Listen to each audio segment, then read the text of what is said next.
Assalamu alaikum, মই আৰফা আৰু এই ভিডিঅ'টি APSC কম্বাইণ্ড কম্পিটিটিভ এক্সামিনেশ্যনছৰ এছপিৰেণ্টছসকলৰ বাবে। সদ্যহতে APSC 2023 ৰিজাল্ট ঘোষণা কৰা হৈছিল আৰু আশা কৰিব পাৰি যে নেক্সট APSCৰ কম্বাইণ্ড কম্পিটিটিভ এক্সামিনেশ্যনছ সোনকালেই কণ্ডাক্ট কৰা হ'ব বুলি।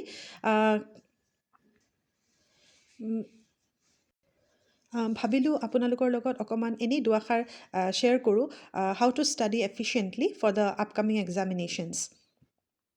প্ৰথম কথা হৈছে যে পঢ়াৰ লগতে আপোনালোকে নিজৰ ইম'শ্যনেল কোৱেশ্যনছ ভালকৈ ডেভেলপ কৰি লোৱাটো ভাল। মেণ্টেল হেল্থ আৰু ফিজিকেল হেল্থৰ প্ৰতি গুৰুত্ব ৰখাটো উচিত আৰু এই পৰীক্ষাটোৰ প্ৰচেছ বা ৰিজাল্টৰ লৈ পেলাই এটা অ'ভাৰৱেলমিং ছিটুৱেশ্যন ক্ৰিয়েট কৰাতকৈ হোল প্ৰচেছটো আপোনালোকে এনজয় কৰাটো দৰকাৰ আৰু একৰ্ডিংলি ৰিজাল্টছ উইল ফ'ল'। এইখিনিতে কওঁ যে প্ৰত্যেকজন মানুহৰ যাত্ৰা পথটো যথেষ্ট ইউনিক হয় আৰু প্ৰত্যেকজন মানুহৰ নিজৰে কিছুমান ষ্ট্ৰেংথ উইকনেছ থাকে আৰু সময় সুবিধা সুযোগ এইবিলাক আপোনালোকে কেনেকৈ মেনেজ কৰে সেইটো প্ৰত্যেকজন মানুহে নিজেহে নিজৰ পথটো বুজি পাব।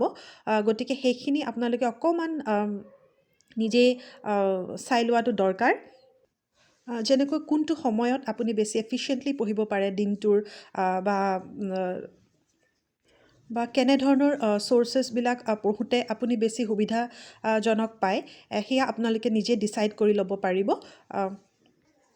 আৰু যিকোনো ক্ষেত্ৰতে এটা মেজৰ গ'ল এটা আপোনালোকে যদি বিট বাই বিট সৰু সৰুকৈ ব্ৰেকডাউন কৰি লয় আৰু বিট বাই বিট নিজকে ডেভেলপ কৰে তেতিয়াহ'লে নিশ্চয় ভাল ফল পাব। আপোনাৰ হাতত উপলব্ধ ষ্টাডি মেটেৰিয়েলবিলাক পঢ়োঁতে এটা অৰ্গেনাইজড ৱেত আপোনালোকে যেন কথাখিনি আয়ত্ত কৰিব পাৰে তাৰ প্ৰতি লক্ষ্য ৰাখিব আৰু লগতে এটা ক্ৰিটিকেল থিংকিং বা এনালিটিকেল এবিলিটি সেই স্কিলখিনিও ডেভেলপ কৰি গৈ থকাটো দৰকাৰ। আৰু যেতিয়া যিখিনি আপডেট কৰিবলগীয়া হয় কিছুমান ডাইনামিক পৰ্শ্যনত সেইখিনি সুন্দৰকৈ কৰি গৈ থাকিব বুলি আশা কৰিলোঁ